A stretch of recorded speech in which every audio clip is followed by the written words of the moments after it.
चलिए विद्यार्थी, आज हम लोग फिर देखेंगे एक नया टॉपिक हम चलते हैं। यह टॉपिक होगा विद्युत द्विध्रुव के कारण किसी बिंदु पर विभव। क्योंकि पिछला वीडियो हमने बताए थे विभव का व्यंजक प्राप्त किए थे।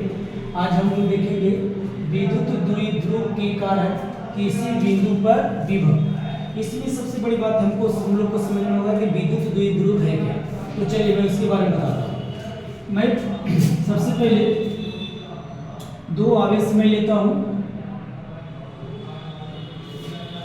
एक बिंदु पर मैं प्लस क्यू आवेश की कल्पना करता हूं और बी बिंदु पर माइनस क्यू की कल्पना करता हूं। क्योंकि हम लोग को पता है कि जब दो ध्रुव लेते हैं और दोनों ध्रुव पर अलग आवेश होते हैं और उनकी जो बीच की दूरी होती है वो बहुत अल्प होता है, तो इस व्यवस्था को हम लोग कहते हैं वैद्युत द्विध्रुव। लेकिन दोनों ध्रुव के बीच की दूरी अगर ले और किसी एक आवेश के साथ गुना कर दे तो इसे हम कहते हैं वैद्युत द्विध्रुव आघूर्ण। तो चलिए मैंने क्या किया, तो ए और बी के बीच की दूरी हम लोग 2l की कल्पना किया। इसके मध्य बिंदु O लिया और O से R दूरी पर कोई बिंदु P का कल्पना किया जहां हमें वैद्युत विभव क्या करनी है, ज्ञात करनी है। चलिए यहां से ये जो दूरी था R था और इसको इसके साथ मैंने मिला दिया और इसको साथ मैंने मिला दिया। हमें ज्ञात करनी है कि आखिरकार A और P का जो बीच की दूरी होगा वो कितना होगा और P और B के बीच की दूरी होगा वो कितना होगा। सबसे बड़ी बात है इसी दूरी को हम लोग का करना निकालना। अगर आप लोग के A और P, B और P अगर दूरी हमें निकल गई तो आसानी से हम लोग इसका व्यंजक प्राप्त कर लेंगे। तो चलिए मैं कल्पना करता हूँ कि इस रेखा से ये रेखा बड़ा है, तो जितना बड़ा है उतना इसको मैं काट के हटा लेता हूँ। तो कल्पना करो कि इसकी जो रेखा है यहाँ से मैं इतना लेता हूँ, यहाँ पे ये मैं मानता हूँ, इसका मतलब हुआ E और B और M और P, A और A इक्वल होगा। अगर यहाँ से देखने से पता चलता है इस रेखा से बड़ा है और जितना बड़ा है उतना एक मैं रेखा लेता हूँ और यहाँ से मैं दूरी ये मानता हूँ। थोड़ा सा मैंने यहाँ दूरी को 2l मान लिया है और 12 से दर्शाया, तो थोड़ा सा फिगर को गंदा ना होने के लिए मैं इसे मिटाता हूँ। चलिए अगर 2l है तो यहाँ से यहाँ तक इसकी दूरी कितना होगी, l होगी और इसकी दूरी l होगी। क्यों? क्योंकि यहाँ से यहाँ तक अगर 2l है तो ये दूरी l ही होगा, ये दूरी l होगा। चलिए अब कल्पना करते हैं कि यहाँ से यहाँ तक दूरी l है और ये रेखा इसको अगर हम n मान ले तो NP और AP ये आपस में लगभग बराबर होगा। तो चलिए एक बात सीखते हैं। क्या इसको अगर हम O को भी मैं हटाता हूँ, थोड़ा सा यहाँ दे देता हूँ, इसको अगर हम थीटा मान ले और इसको अगर थीटा मान ले और इसको देखा जाए तो ये परपेंडिकुलर यदि है, अगर इसको समकोण मान ले तो ये कर्ण होगा, अगर ये न्यून कोण है तो ये लंब होगा, अगर ये न्यून कोण है ये लंब होगा और अगर यहाँ पे हम समकोण मान ले तो ये कर्ण होगा। तो चलिए अब मैं क्या करता हूँ, तो थोड़ा देरी के लिए मैं इस फिगर को लिखता हूँ, फिर से समझेंगे। एक त्रिभुज ये बन रहा है, एक त्रिभुज ये बन रहा है। दूसरी बात कि यदि इसको दूरी मैं निकाल लूँ O और A और यहाँ से यहाँ तक दूरी R है, अगर ये दूरी को मैं हटा लूँ तो रियल दूरी ये बच जाएगा M और P। उसी तरीका से यदि यहाँ से यहाँ तक P R है और यहाँ से यहाँ तक की दूरी अगर हम निकाल लें और इतना दूरी R में जोड़ दे तो पूरा रियल दूरी यहाँ तक आ जाएगी। तो यहाँ से हम लोग ये दूरी निकालेंगे, ये दूरी। तो समझने की प्रयास कीजिए कि ये मेरा कर्ण है और ये मेरा क्या है, ये आधार है। कैसे पता चला भाई? तो न्यून के सामने की भुजा लंब कहलाती है और समकोण के सामने की भुजा कर्ण कहलाती है। तो चलिए इस चीज को मैं लिख रहा हूँ माना कि ए बी द्विध्रुव है जिसके बीच के दूरी 2a एवं मध्य बिंदु O से R दूरी पर कोई बिंदु P है जहां हमें विद्युत विभव ज्ञात करनी।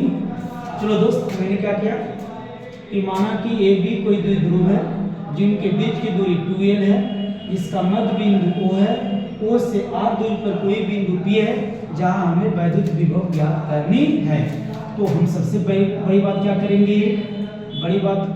करेंगे, कि O और N हम निकालेंगे।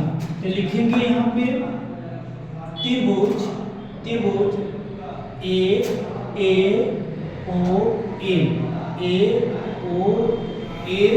में इस त्रिभुज की बात करते हैं। तो एक बात और सीखेंगे कि मेरा निकालना है क्या चीज, आधार निकालना। एक कर्ण दिया हुआ है, आधार मुझे निकालना है। तो हम पहले से पढ़ चुके हैं कि हायर डिटरमिनेंट जो वैल्यू दिया हुआ रहता है O और जो निकालना रहता है उसी से मेरे को चलना पड़ता है। तो दिया हुआ L, यहाँ से यहाँ तक दूरी L है, निकालना मुझे ये है, तो cos से चलेगा। यहाँ पर मैं लिखूंगा cos थीटा बराबर होता है आधार बटे कर्ण। यहाँ पे लिखेंगे cos थीटा बटा आधार क्या हुआ OA, आधार ON हुआ बटा कर्ण किया हुआ L हुआ। अगर इसके नीचे एक मानते हैं, इसके साथ गुना करते हैं तो ON बराबर होता है A cos थीटा। थोड़ा सा ध्यान देंगे बेटा, ये वाला दूरी मेरे को आ गया, तो यहाँ पे मेरे को दूरी मिल गया। अब चलिए उसी तरीका से अब हम क्या देखेंगे, तो N और P, अब यहाँ लिखेंगे NP बराबर AP, लगभग होता है, लगभग। तो चलो यहाँ पर जब AP लिखेंगे तो NP बराबर हम निकाल सकते हैं क्या चीज, NO प्लस OP। NP बराबर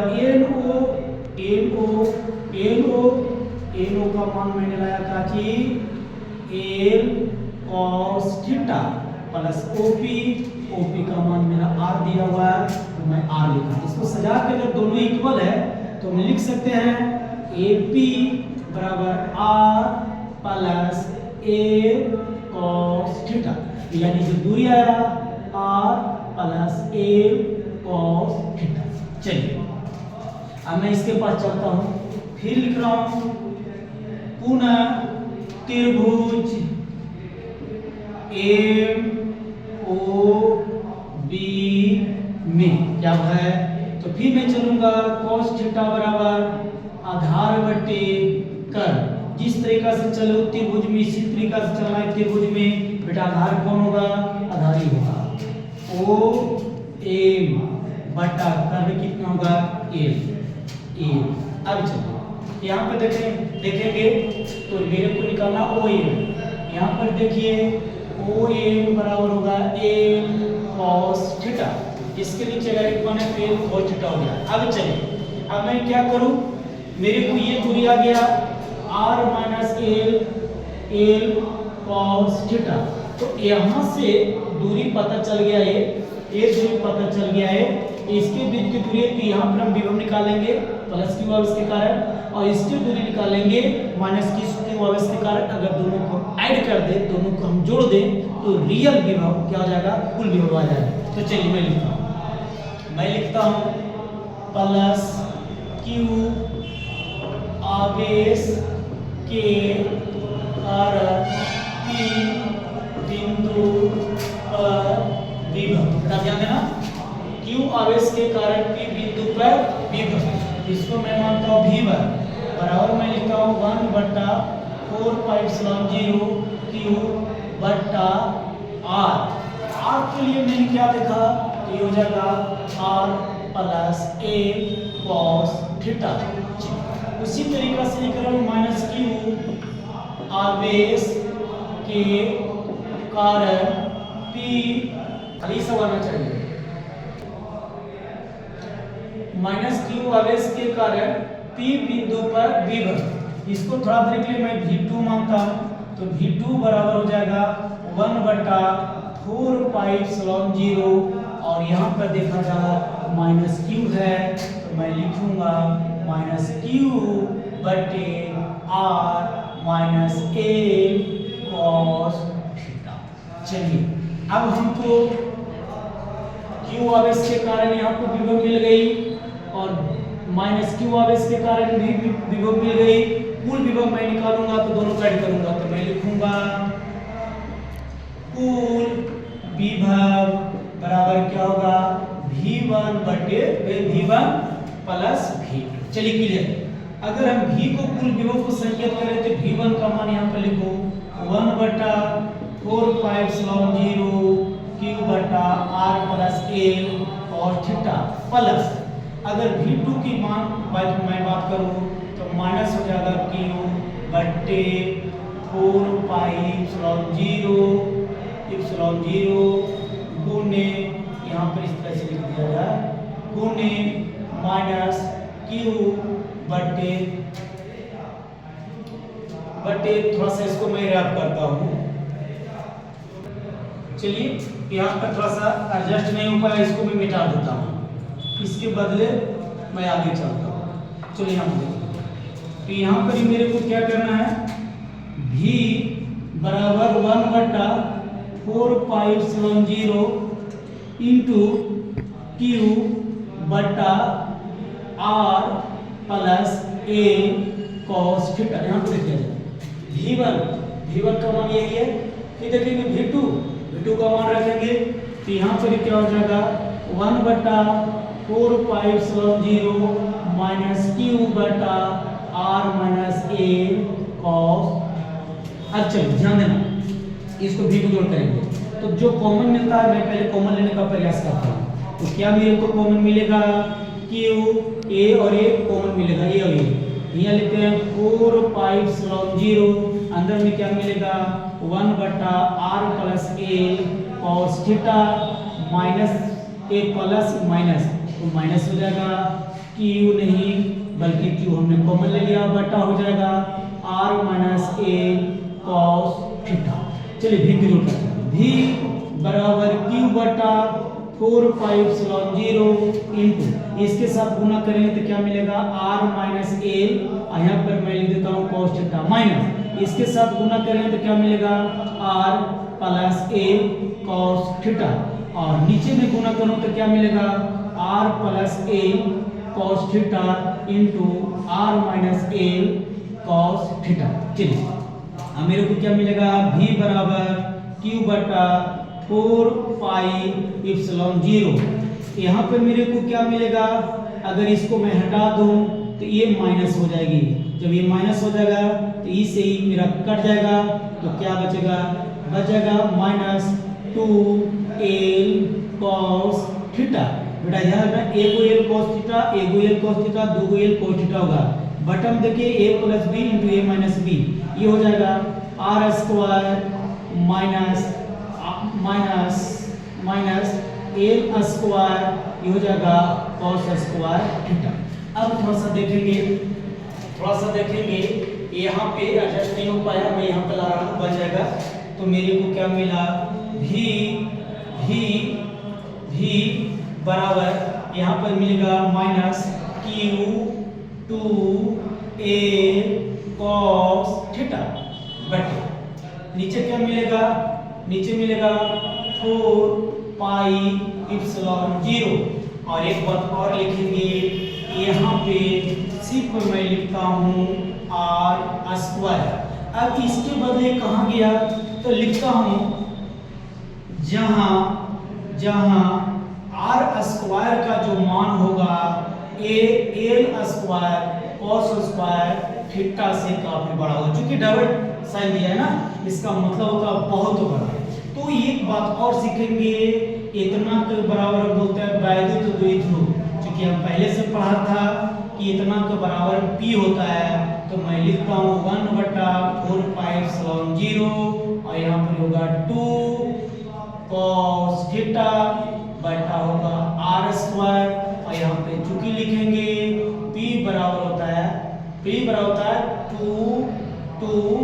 2QL, या P बराबर होता है +2QL। दोनों स्थिति में P होता है तो माइनस के साथ P लिख दिया। यही हम लोग के वैद्युत विभव प्रूव करना था, और ये बहुत अच्छा तरीका से इसको मैंने सिंपल तरीका से मैंने तुम्हें बताया, आप लोग को समझ में आ गया होगा। तो दोस्तों आज का वीडियो यही तक, फिर मिलेंगे नेक्स्ट वीडियो नया वीडियो के साथ, तब तक के लिए थैंक यू।